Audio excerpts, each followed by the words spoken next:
Queridos irmãos, estamos aqui mais uma vez reunidos para fazermos a leitura do Evangelho e a reflexão dessa mensagem do Consolador.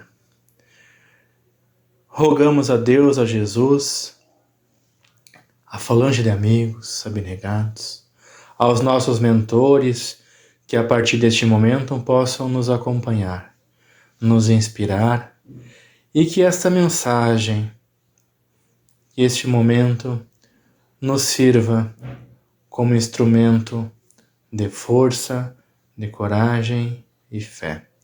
Que possamos nos fortalecer e nos animar a partir desta palavra amiga.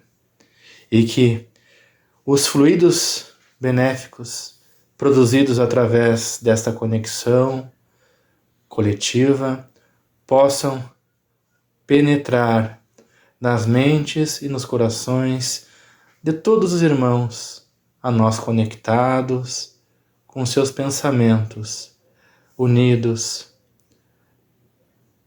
ao Altíssimo, a Jesus, em especial aqueles que neste instante se encontram mais carentes de uma palavra amiga, carentes de um consolo, carentes de um sinal de esperança, um sinal de ânimo. Que assim seja. Meus irmãos, então, desta vez, dando sequência à leitura do Evangelho, coube-nos a leitura e reflexão dos itens 4 e 5 do capítulo 5, Bem-aventurados os aflitos, causas atuais das aflições. As vicissitudes da vida são de duas espécies, ou, se assim se quer, de duas fontes bem diferentes, que importa distinguir. Umas têm causa na vida presente, outras fora dela. Remontando à fonte dos males terrestres, se reconhecerá que muitos são a consequência natural do caráter e da conduta daqueles que o suportam. Quantos homens tombam por suas próprias faltas, quantos são vítimas de sua imprevidência, de seu orgulho e de sua ambição. Quantas pessoas arruinadas por falta de ordem, de perseverança, por má conduta ou por não terem limitado seus desejos. Quantas uniões infelizes porque são de interesse calculado ou de vaidade, com os quais o coração nada tem. Quantas dissensões e querelas funestas se teria podido evitar com mais moderação e menos suscetibilidade. Quantos males e enfermidades são a consequência da intemperança e dos excessos de todos os gêneros. Quantos pais são infelizes com seus filhos, porque não combateram suas más tendências no princípio. Por fraqueza ou indiferença, deixaram se desenvolver neles os germes do orgulho, do egoísmo e da tola vaidade que secam o coração. Depois, mais tarde, recolhendo o que semearam, espantam-se e se afligem pela sua falta de respeito e ingratidão. Que todos aqueles que são atingidos no coração pelas vicissitudes e decepções da vida interroguem friamente sua consciência, que remontem progressivamente à fonte dos males que os afligem. Verão se os mais frequentemente não podem dizer: se eu tivesse ou não tivesse feito tal coisa, eu não estaria em tal situação. A quem, pois, culpar de todas as suas aflições, senão a si mesmo?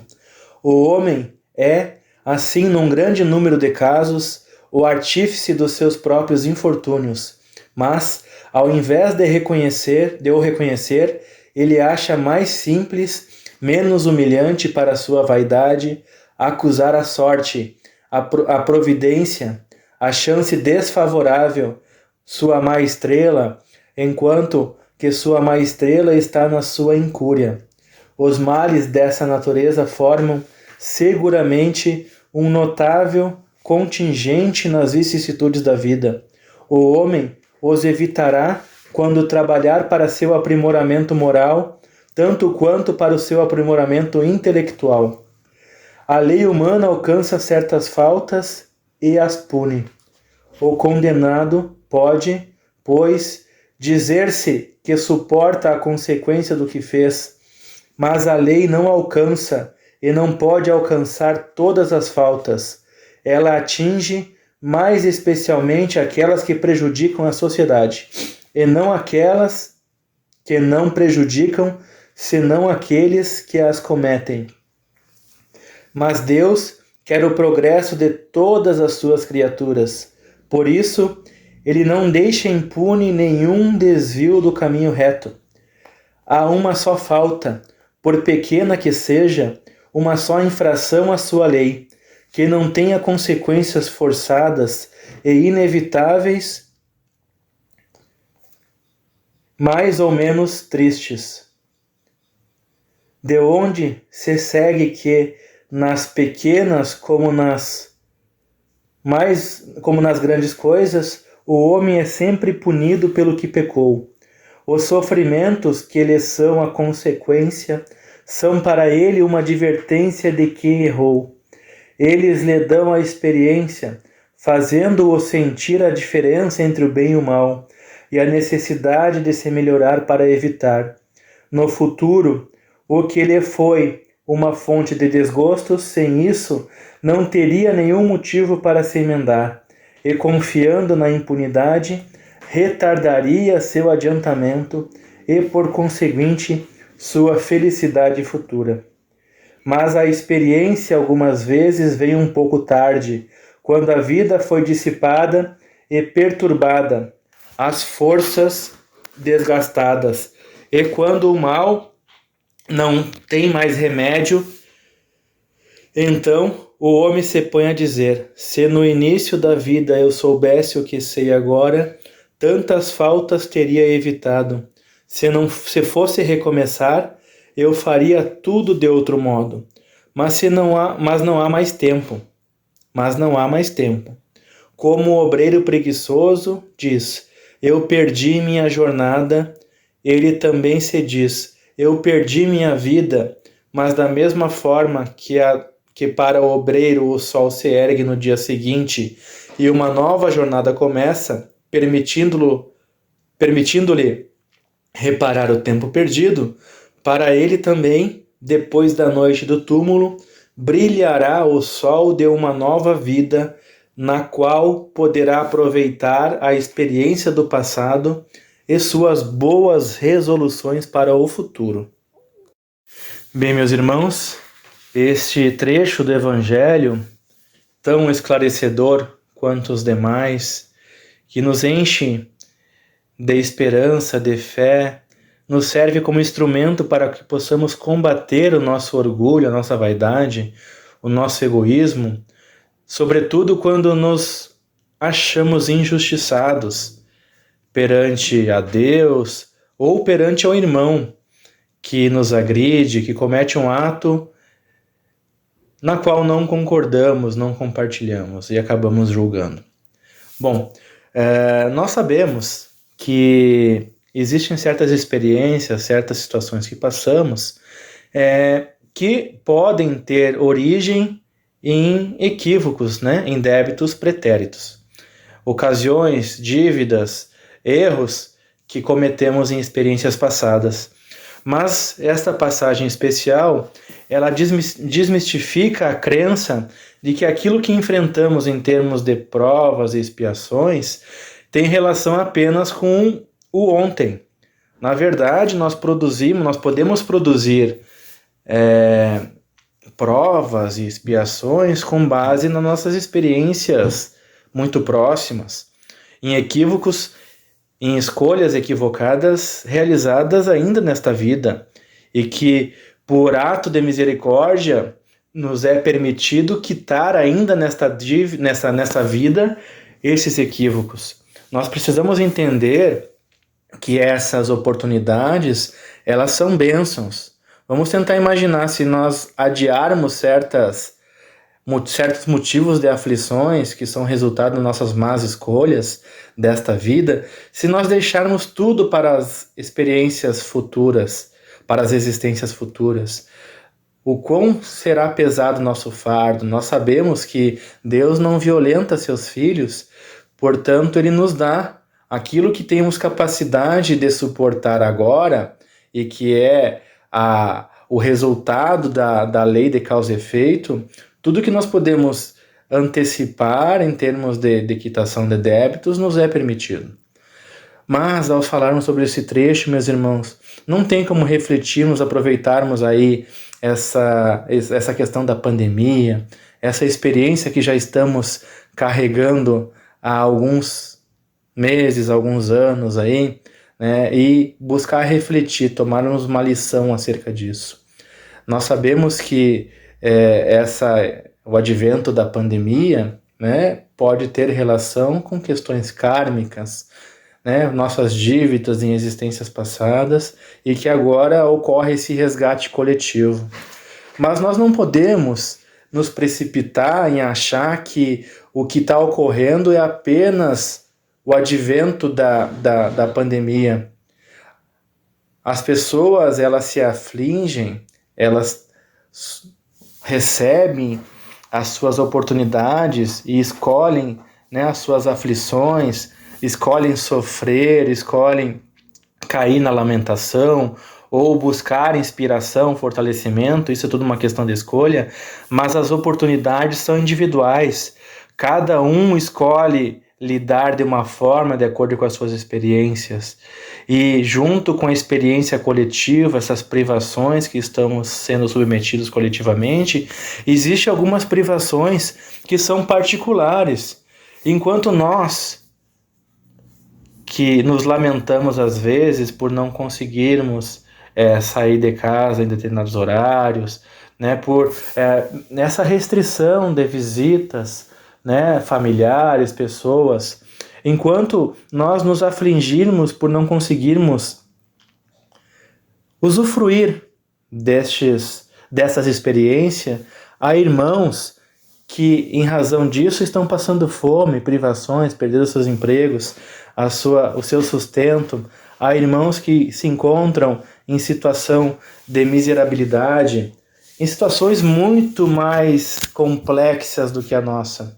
Então, cada irmão vai ter o seu rol de experiências e de forma, claro que nós não podemos agir com indiferença, né? Usar esse argumento para indiferença, para não estender a mão, para não fazer a nossa parte no sentido da caridade, no sentido das virtudes que Deus faz com que a gente desenvolva, né? Mas nós temos que entender que cada irmão ele vai receber também o conjunto de situações que lhe afligem de acordo com as suas escolhas também nesta vida. Nem tudo, meus irmãos, vai ficar para a experiência seguinte. E nós podemos acreditar e devemos acreditar que tudo que nós passamos, por mais triste, por mais sofrimento que cause aos nossos olhos, sobretudo quando a gente busca enxergar com os olhos da carne, tudo isso a gente pode escolher sofrer de uma forma diferente. Nos inspiremos em Jesus, na maneira que ele viveu, no legado vivido por ele e o seu exemplo deixado por nós. Ele viveu o que ele viveu para que a gente possa entender sua mensagem, não foi em vão, né? Então esse texto ele é um convite para que a gente compreenda que tudo que a gente sofre hoje nos liberta de tormentos futuros. O elemento chave dessa mensagem é sobre isso. Todos os tormentos que nós sofremos hoje, se nós aprendermos efetivamente com esses tormentos, além da quitação do débito, ocorrer um aprendizado efetivo, nós estaremos libertos desses tormentos futuramente. Não há necessidade. Nós não podemos crer num Deus sádico que nos pune, de acordo com a interpretação de uns, a punição, né, não no sentido de castigo, mas no sentido de educandário, não nos pune por uma questão sarcástica. É tudo como um ato de amor. E ele não violenta seus filhos. Nós só recebemos aquilo que nós temos condições de experimentar e crescer. E para contribuir um pouco, meus irmãos, com esta reflexão, eu quero ler a vocês, aqui compartilhar com vocês, um trecho do livro Colheita do Bem, do professor Arthur Joviano, que é o espírito Neio Lúcio, lá no capítulo A Vida na Terra é um Aprendizado. Então eu vou ler esse capítulo desse livro, tá, meus irmãos? Meu caro Rômulo, Deus abençoe a vocês todos. Estamos muito satisfeitos com a visita dos nossos irmãos Sintra ao nosso grupo e formulamos votos ao Senhor para que regressem reconfortados à luta benéfica em que se acham empenhados. Nossos amigos que os acompanham solicitam a colaboração de nossa célula de trabalho espiritual e, falando por vocês, prometo que o nosso concurso nas orações será constante até que os vejamos de energias restauradas como se faz preciso. A vida na Terra é um aprendizado de grandes proporções. Cada família é uma embarcação povoada de tripulantes diversos. É imprescindível saibamos enfrentar as tempestades de ânimo sereno para que possamos alcançar o porto da paz. Achamo-nos muito esperançosos com o tratamento que você vai ministrando à irmã enferma em Pedro Leopoldo, com a atuação de suas forças. Já nos encontramos naturalmente tranquilos pela posição satisfatória do concurso em continuidade das melhoras. Aconselhamos os passes no lar até sexta-feira próxima, quando então, se a jovem senhora sobreviver, cooperaremos na organização de um programa de serviço. Boa noite para todos, com os meus sinceros votos de muita paz e bem-estar. Desejando-lhes a bênção do Mestre Divino em todos os passos da jornada terrestre. Sou o papai muito amigo de sempre. Bem, meus irmãos, esse livro, A Colheita do Bem, ele foi psicografado por Chico, um dos primeiros. Ele é organizado, são mensagens passadas por esse benfeitor espiritual, que foi o chefe do Chico lá na Fazenda Modelo, onde ele trabalhava no início da sua tarefa mediúnica, intensidade. E aí o pai do chefe do Chico, que é o Arthur Joviano, o pai dele, o filho do Arthur Joviano, tá? Passava essas mensagens através do Chico. E nós podemos, se a gente parar para pensar, quando a gente está vivendo as nossas aflições, estamos nos sentidos aflitos, será que nossos mentores, a nossa família espiritual não está tentando, através da intuição, nos consolar da mesma forma? Será que a gente não ao elevar o nosso pensamento a Jesus, ele não está nos retribuindo com as mesmas palavras de carinho, de esperança e consolo? O que acontece é que às vezes, tomados por rebeldia, por sentimentos de lamentação, nós não acessamos essas mensagens maravilhosas. Mas aí o problema está em nós e não nesses espíritos. Meus irmãos, então, nesse momento, agradecendo por essa oportunidade, rogamos a Deus, a Jesus, a falange de amigos mais uma vez, que possam nos amparar, não somente a nós, mas aqueles irmãos que se encontram em situações aonde estiverem precisando de um apoio, de um auxílio. Aqueles irmãos encarnados e desencarnados. Pedimos ainda que as nossas águas, aonde se encontrarem, nossos lares, elas possam ser magnetizadas e que através desse remédio fluidificado possamos harmonizar o nosso corpo, a nossa mente e nosso espírito. Agradecemos mais uma vez por essa oportunidade, desejamos a todos uma boa noite e que assim seja.